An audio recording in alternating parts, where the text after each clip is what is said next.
Hello. Now, today's long video coming out is an examination of HMS Formidable and her involvement in Crete and the operations going around there.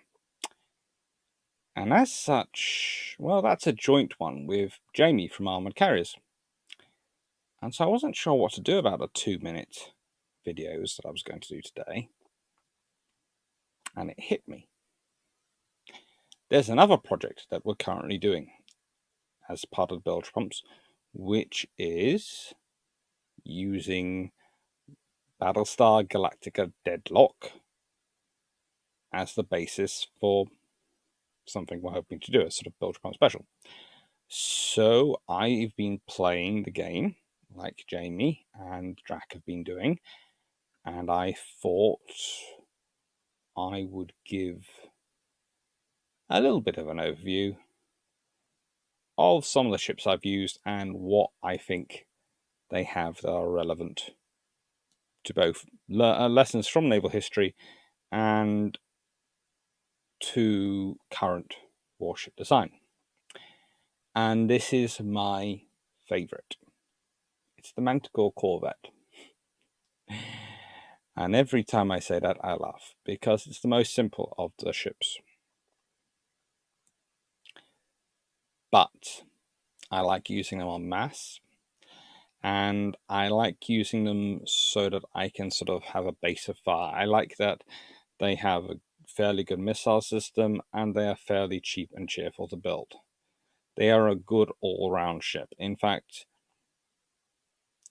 I would see this as a sensible proposition for most in the space-going navies.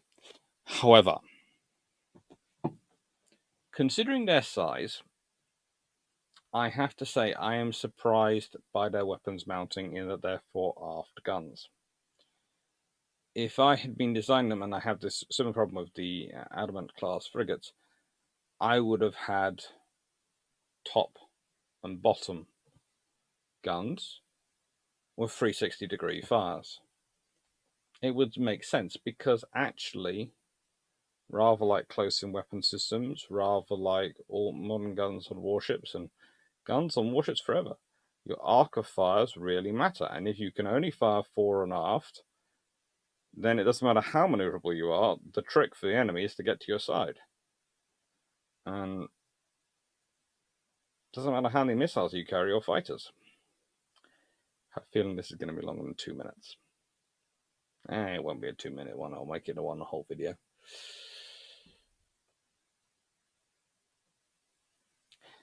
But they're still a nice design. There is something interesting though so far. I have used Manticore and I have used the Adamant class frigates, and neither of them are particularly in terms of good all-rounders to me. They have the right basis of weapon systems, and actually I would prefer even better the Adamant class than the Manticore class, but again, the guns are on the side. I could understand if maybe as part of the space saving to have the hangar for the fighters on the Adamant class, if they'd had a gun forward, a gun either side, missiles, and no gun rear, with the guns on the side being able to cover a little bit towards the back, sort of at long range, and that sort of thing. Or maybe the guns being top bottom with 360 degrees fire and another one on the front. Something like that. That would seem far more sensible. And if you're designing a spaceship, fore and aft seems like a very silly place to put your weapon systems.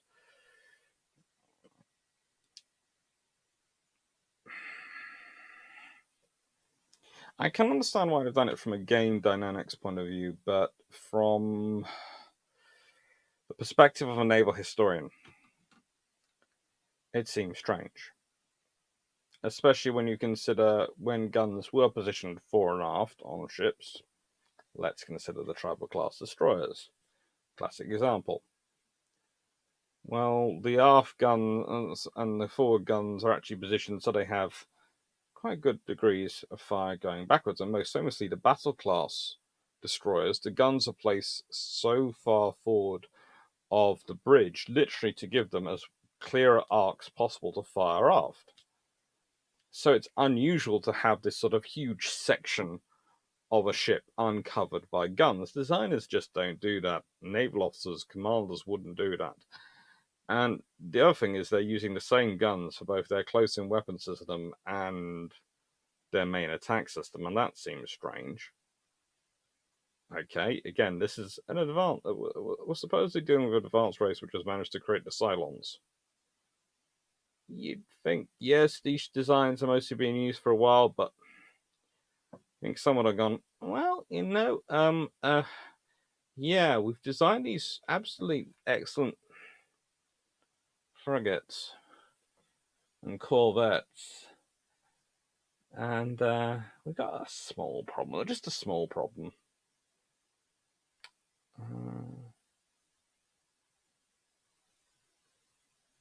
They haven't got guns right where they are. They haven't got the guns positioned right. The guns don't cover their sides, or the guns don't cover fore and aft. And what you end up doing if you're using the frigates, and this goes doubly so for this one. No, next one. Ranger class cruiser. That's the thing that is. Yeah. When you're using that, in the frigates, you keep them as far away from any fire as possible. You literally, if you're anything like me, you have them doing sort of lazy S's, generally in the direction of the enemy. A sort of lazy S, trying to keep as high as they possibly can in relative to the enemy, so they are as far out of their gun range as possible, because they seem so soft-skinned and just using their missiles until they run out of missiles, and then you go just dive them in. Hopefully by that point, though, the manticores, etc., have dealt with anything that's actually too problematic. The manticores and the missiles have taken out the major capital units, and you're just dealing with the basic Cylon stuff. But it seems to be really, really strange that all these ships have so many issues. And then this is an Artemis class. This is not even a Jupiter class like Galactica is. This is an Artemis class Battlestar, and she has all-around fire. She's a fairly good design. Also, what is it with this game and both the Artemis and the Jupiter having the same sized air group? I'm sorry, if I'm designing a new super Battlestar, the first thing I'm going to go is, how many aircraft do we put on the old one? Well, yeah, and it's not like you have to worry about finning through the Suez Canal or the, Panama Canal. It's not new Panamax limitations. You're in space. Yes, you have certain limitations in terms of the size of construction you can do and all these things. But again, it's not so much that you probably couldn't double hangar space up, especially if you're going to be using launch and recovery pods like that. Double them up, double your aircraft.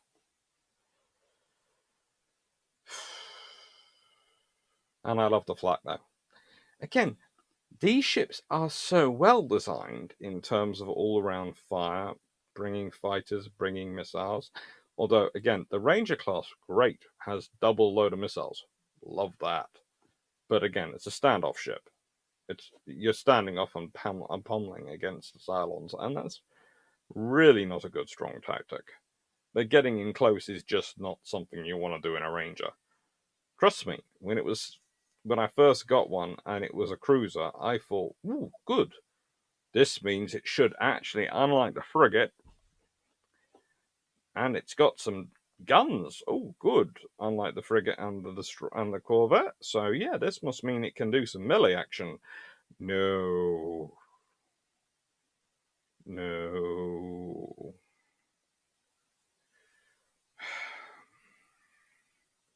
It's quite depressing, really.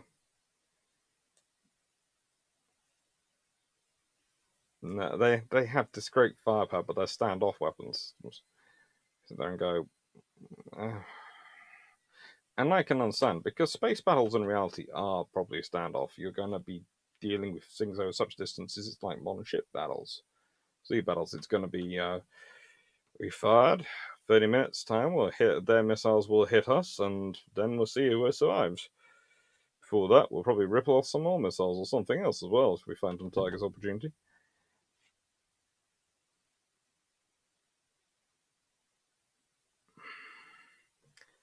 But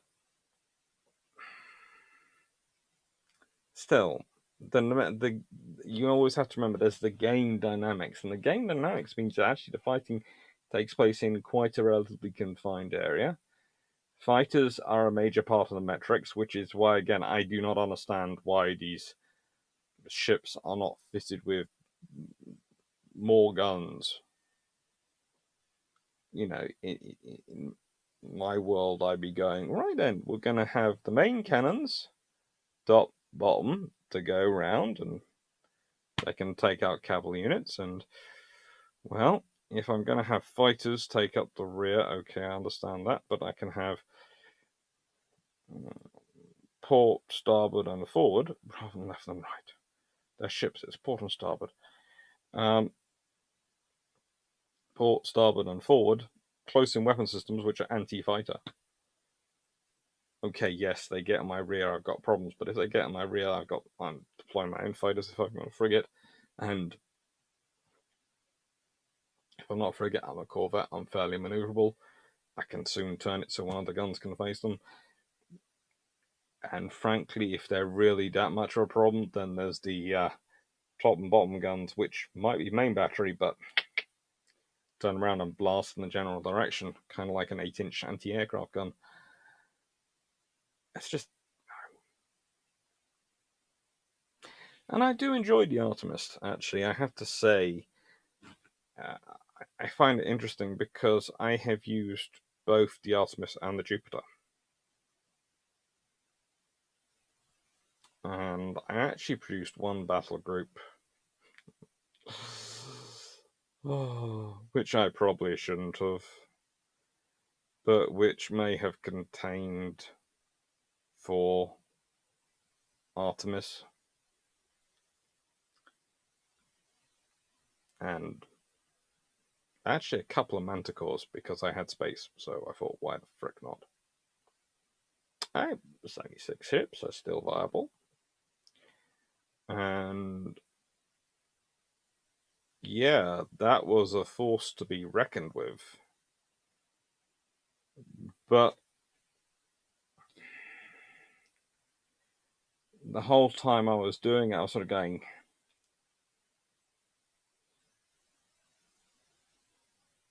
it should not wait to this point to have ships which are of a decent all-round fire.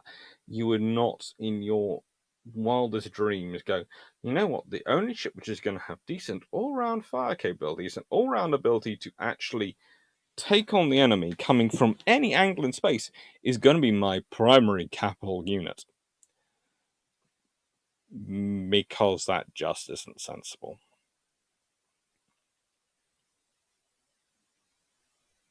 But saying that, I do enjoy the game. I do enjoy Flak. It works in the game dynamics as much as rather like I'd imagine it would on a modern fleet if used. Although I know no one's currently talking about using Flak, but it does work like how I'd imagine it to be used. But I do admit there's part of me uneasy with some of the game dynamics in that I would say you would be able to operate your flak in such a way you could fire your missiles through it instead of blowing up your own missiles when you fire. I thought you'd route them around it, considering how long range those missiles are. Sure, they could have a pop down maneuver to go around or a pop up maneuver to go over. One or the other could be programmed in and would seem to be not that difficult to work into the game coding as well, but no. Missiles instead plunge through your own flak. It requires some control to time it off, but it works. No, it's a good game. And I have to say, I'm enjoying it. But there are lessons for both the game, for the ship designs, and for the ships to be done. Anyway. So far, robot boarding parties haven't proved as much of a problem as I thought they might. I'd have thought that if you were using them and not really worried about loss of life, which theoretically the Cylons aren't, then you would be far more happy to board and far more deadly when you do board. But so far, they've only ever really tried to board, back to the Ranger, only really tried to board my Battlestars, which has proved pretty darn silly of them.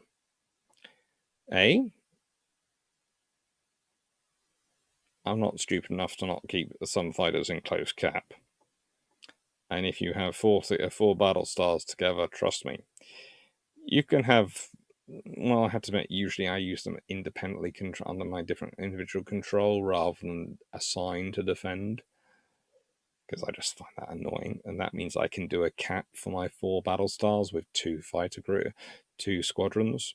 So that frees up, instead of me using 4 to defend the 4, I'm only using 2 of my 12 squadrons. So that gives me a fairly sensible and fairly coherent force. Usually, yeah, it works quite well.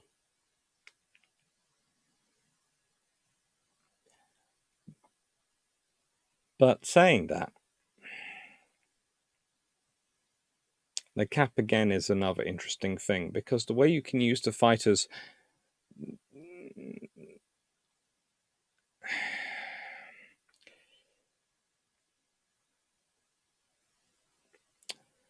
the fighters seem to me to be rather simplistic in their approach, in that again you have one generation of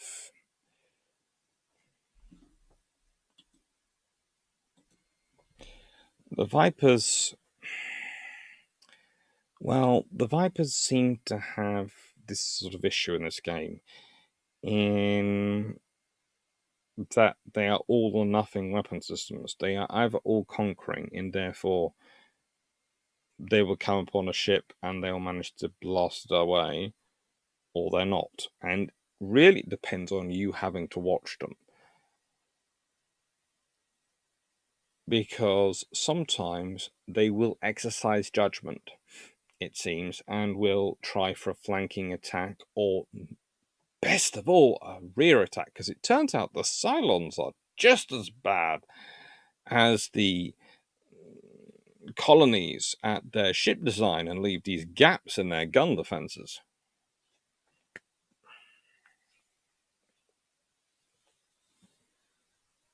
Somehow organic life being insane, well, not insane, but silly with their defenses seems so much more realistic to me than unorganic machinery or artificial intelligence leaving such a gap and going, yeah, that makes sense. Especially when they know the primary weapon system, which the Commonwealth, because let's be honest, the Adamant frigate only works because it brings the squadron along to the party. If it didn't, there is no excuse for its lack of forward firepower, or its rearward firepower, or the puniness of its firepower. I haven't tried the carrier alongside a Battlestar yet, because I honestly don't see the point. I can understand the idea is the carriers were cheaper to build than the Battlestars.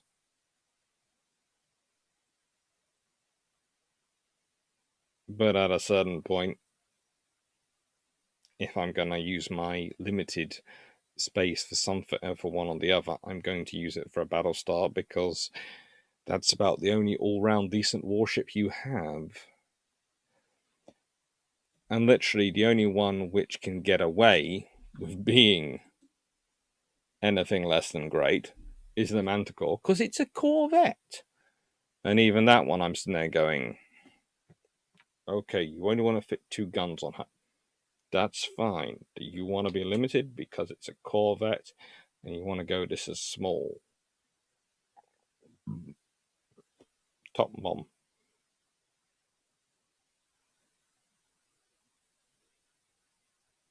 Top and bottom. And this is the interesting thing, because actually, if we zoom out the picture, you can actually see the guns. One is the forward gun is positioned on the bottom.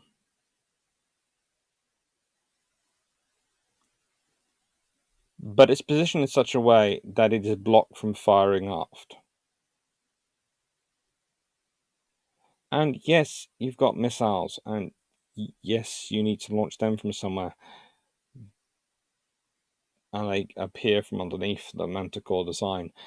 But again, if you just move that gun back a third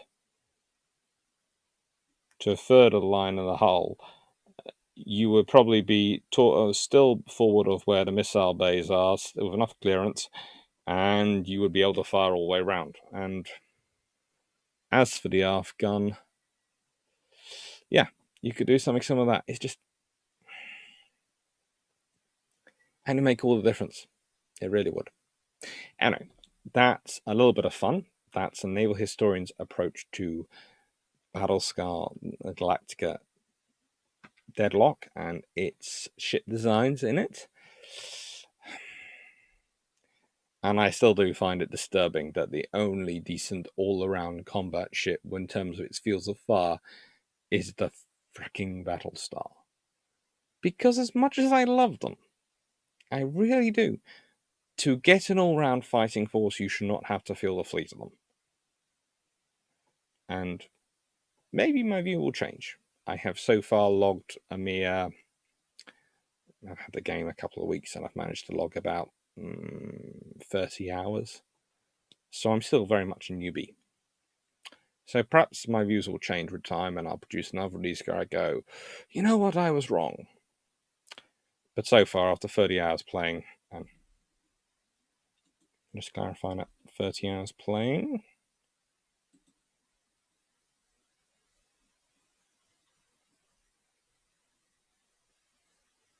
Yeah, 32.9 hours playing.